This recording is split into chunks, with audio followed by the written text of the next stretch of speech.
안녕하세요, 여러분. 다시 만나서 반갑습니다. 오늘도 편안한 마음으로 함께 시작해 봅시다. 지난 시간에 배운 내용을 한번 정리해 볼게요. 지난 시간에는 핵심 믿음과 자동적 사고가 무엇인지에 대해 배웠어요. 그리고 우리가 가진 자동적 사고를 파악하고 이를 해결하기 위한 시간을 가졌습니다.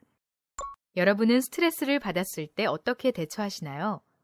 우리가 스트레스를 받았을 때 그것을 있는 그대로를 받아들이거나 체념하는 것은 스트레스를 극복하는 좋은 방법이 아닙니다. 현재 상황 등을 자신에게 맞춰 적절한 방법을 선정하고 현실적으로 가능한 최선의 의도적인 노력을 하는 것이 필요합니다. 그렇다면 효과적으로 스트레스에 대처하는 실천적인 방안은 무엇이 있을지 생각해 봅시다. 우리가 일상에서 겪을 수 있는 여러 상황의 문제들을 효과적으로 해결하기 위해서는 어떻게 해야 할까요? 우리는 일상에서 다양한 문제들에 직면하게 됩니다. 그런 문제들은 쉽게 풀리는 간단한 것일 수도 있고 반대로 아주 복잡한 문제일 수도 있습니다. 예를 들어 친한 친구와 싸워서 속상해하거나 부모님이 나를 이해해주지 않아서 짜증이 나고 우울할 때도 있고 아무것도 하고 싶지 않을 때와 같은 공허함을 느낄 때도 있습니다. 그럴 때 우리는 여러 가지 문제들에 직면하게 되고 여기에서 무언가를 결정해야만 합니다. 문제 해결하기에는 다음과 같은 6가지 단계를 거치게 됩니다. 첫 번째, 문제 생각하기. 두 번째, 목표 정하기. 세 번째, 해결책 생각하기. 네 번째, 정보 모으기. 다섯 번째, 해결책 정하기. 여섯 번째, 실천하기입니다. 이와 같은 단계를 거쳐 보다 합리적인 사고로 문제를 해결할 수 있는 결정을 내릴 수 있습니다. 이제부터 각 단계별로 알아보도록 해요. 첫 번째로 문제 생각하기입니다. 우리가 어떤 상황을 마주했을 때 그것에 대한 문제를 확실하게 알지 못하면 올바른 해결책을 찾기가 어렵습니다. 이를 위해 되도록 가장 간단하고 명확한 형태로 문제를 찾는 것이 좋습니다.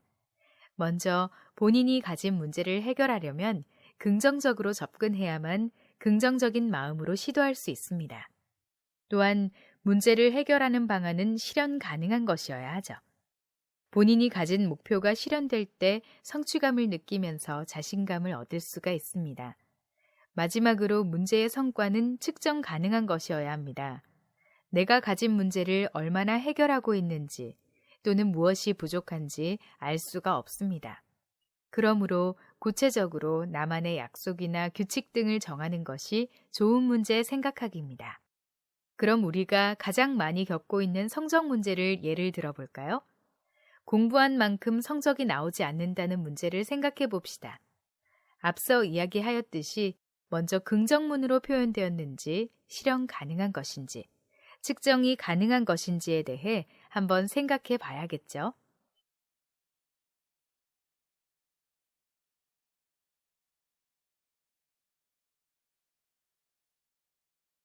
그래요. 긍정문으로 표현되지 않았죠? 그러면 이 문제를 긍정문으로 표현하려면 어떻게 해야 할까요? 한번 생각해 봐요. 제가 공부한 만큼 성적을 올리고 싶어요. 이건 어떨까요? 긍정문으로 표현되었죠? 두 번째는 문제를 해결하는 것이 실현 가능한가 여부겠죠?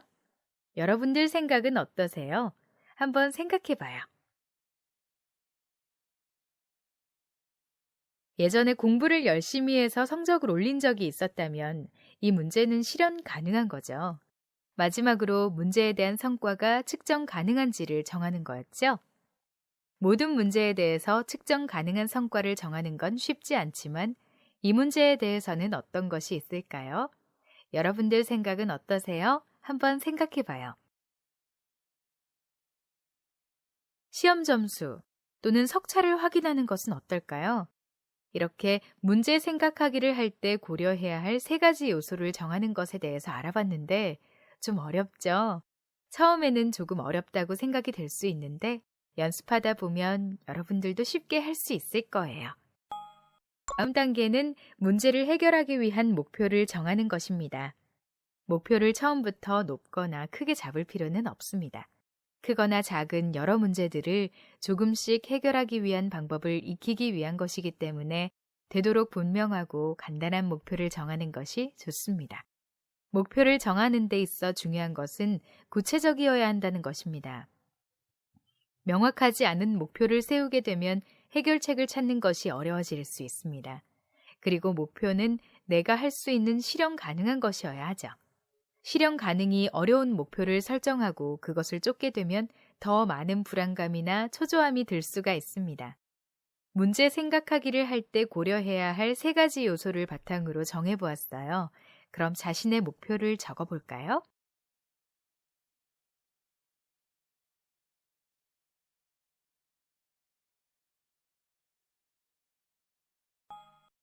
지금까지 문제를 알아보고 그것을 해결하기 위한 목표를 정하였습니다. 이제는 문제를 해결하는 목표를 이루기 위한 해결책들을 생각해 보도록 해요. 우선은 생각나는 대로 해결책들을 생각해 볼까요? 2가지 해결책이 있을 수 있어요. 하나는 과거 성적이 올랐을 때의 공부 방법과 지금을 비교해 보는 것과 다른 사람들의 조언을 통해 내 공부 방법을 점검해 보는 거예요. 4단계인 정보 모으기는 내가 생각한 해결책들의 장단점을 생각해 보는 거예요. 그럼 이 2가지 해결책의 장단점을 생각해 볼게요. 첫 번째 해결책인 과거 성공 경험 점검의 장단점을 생각해 볼까요? 과거 나의 경험이기 때문에 실천해 보기 쉽다는 장점이 있지만 객관적으로 나의 공부 방법이 적절한지 판단하기 어렵다는 단점이 있네요. 그럼 다른 사람의 조언을 통해 내 공부 방법을 점검해 보는 건 어떨까요? 다양한 공부 방법을 알 수 있고 내게 더 적합한 방법을 적용해 볼 수 있다는 장점은 있지만 조언을 구할 사람을 찾는 것이 쉽지 않은 단점이 있네요. 우리가 찾은 해결책 중에서 장점과 단점을 고려해서 장점이 많고 단점이 적은 해결책을 골라볼까요? 여러 가지가 있을 수 있지만 되도록 가능성이 큰 해결책을 고르는 것이 좋습니다. 그리고 나서 실천할 순서를 정해보세요. 여러분이 가진 문제와 그것을 해결하기 위한 목표, 그리고 그 목표를 이루기 위한 해결책들과 장단점에 따라 선택한 해결책을 살펴보세요. 이젠 문제를 해결하는 6가지 단계에서 마지막 단계인 실천하기입니다. 여러분이 고른 해결책을 행동으로 실천하고 그 결과를 살펴보는 거예요. 비록 여러분이 선택한 해결책에 대해 그 결과를 판단하기란 많은 시간이 필요하지만 여러분이 선택한 해결 방법을 꾸준히 실천하면서 그 문제가 어떻게 해결되는지 스스로 살펴봅시다. 그럼 문제 해결하기 6단계를 이용하여 여러분의 문제를 스스로 적어보고 해결 방법을 찾아보세요.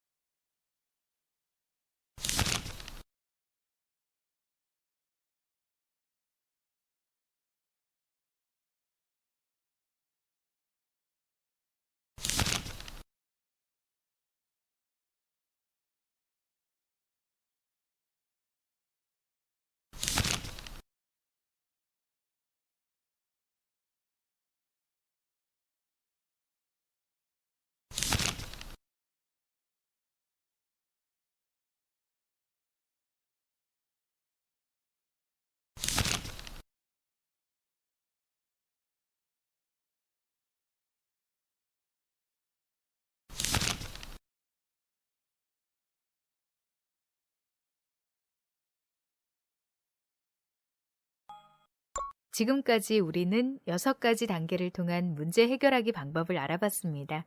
이러한 단계를 거쳐 여러분의 문제를 합리적이고 긍정적으로 해결할 수 있는 방법을 배웠습니다. 우리는 이러한 방법으로 다양한 상황에서 생길 수 있는 문제들을 해결할 수가 있습니다. 예상치 못한 상황에서 발생하는 스트레스가 우리를 어렵고 힘들게 만들더라도 이러한 해결 방법을 통해 하나씩 해결해 나가고 이를 통해 스트레스로부터 극복해 나갈 수가 있습니다. 계속적인 연습을 하다 보면 자신도 모르게 스트레스로부터 극복되어 있는 자신을 보게 될 것입니다.